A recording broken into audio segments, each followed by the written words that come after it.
Delapan tentara Israel tewas dalam insiden paling mengenaskan di jalur Gaza sejak perang dimulai. Mereka terbunuh saat kendaraan lapis baja yang mengangkut personel diledakkan oleh militan Hamas. Peristiwa ini berlangsung di daerah Tel Al-Sultan sebelah barat kota Rafah pada Sabtu 15 Juni 2024. Awalnya Hamas menyerang buldoser milik pasukan Israel hingga terbakar.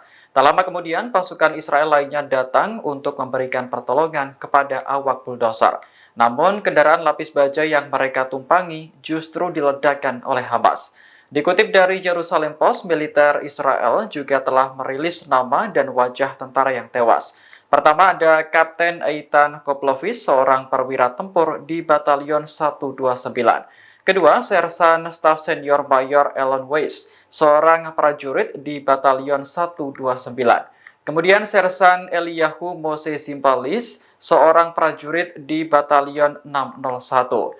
Nomor 4 ada Sersan Itai Ambar, seorang prajurit di Batalion 601. Kemudian Sersan Staf Stanislav Kostarev, seorang prajurit di Batalion 601. Selanjutnya ada Sersan Staf Oroblumovits, seorang prajurit di Batalion 601. Ada juga Sersan Staf Os Yesia Gruber, seorang prajurit di Batalion 601. Terakhir ada Kapten Wasim Mahmud, wakil komandan kompi di Batalion 601. Juru bicara militer Israel, Laksamana Muda Daniel Hagari mengatakan, pihaknya kini masih menyelidiki insiden tersebut.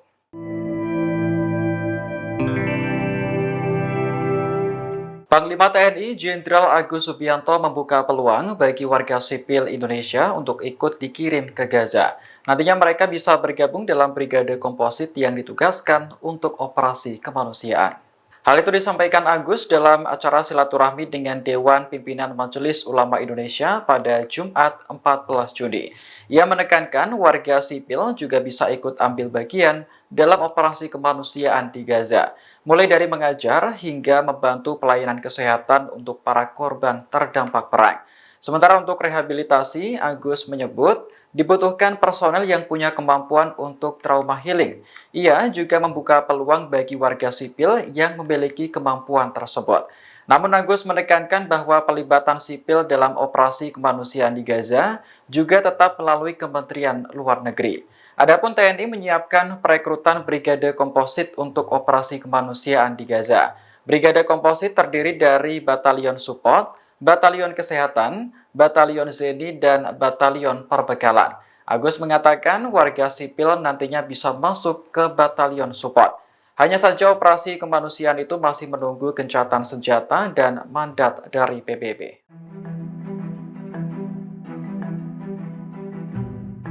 Sebuah pesawat tak dikenal tiba-tiba menjatuhkan bantuan kemanusiaan untuk warga Palestina di Gaza.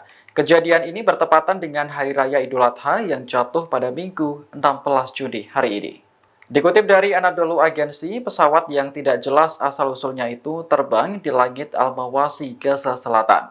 Tiba-tiba pesawat tersebut menjatuhkan paket berisi bantuan makanan. Hal ini tentu menjadi berkah tersendiri bagi warga Palestina yang menerimanya. Pasalnya, mereka harus merayakan Hari Raya Kurban di tengah serangan pasukan Israel. Belum lagi, persediaan makanan juga sangat menipis karena warga mengandalkan bantuan dari internasional. Sebagai informasi, Al-Bawasi adalah garis pantai sempit di ujung paling selatan jalur Gaza.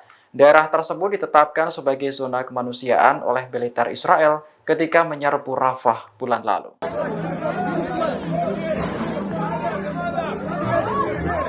Polisi Israel berusaha mencegah umat Muslim Palestina untuk melaksanakan sholat Idul Adha di Masjid Al-Aqsa.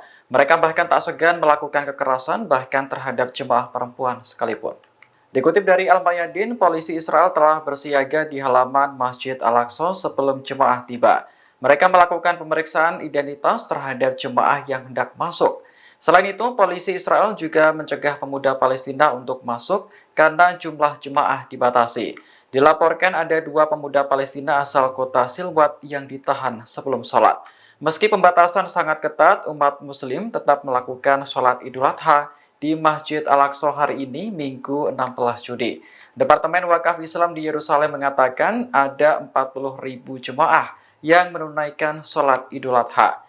Sebagai informasi, Masjid Al-Aqsa terletak di Yerusalem Timur yang kini dikuasai oleh Israel. Oleh bangsa Yahudi, tempat tersebut dianggap sebagai kompleks suci dan digunakan untuk beribadah.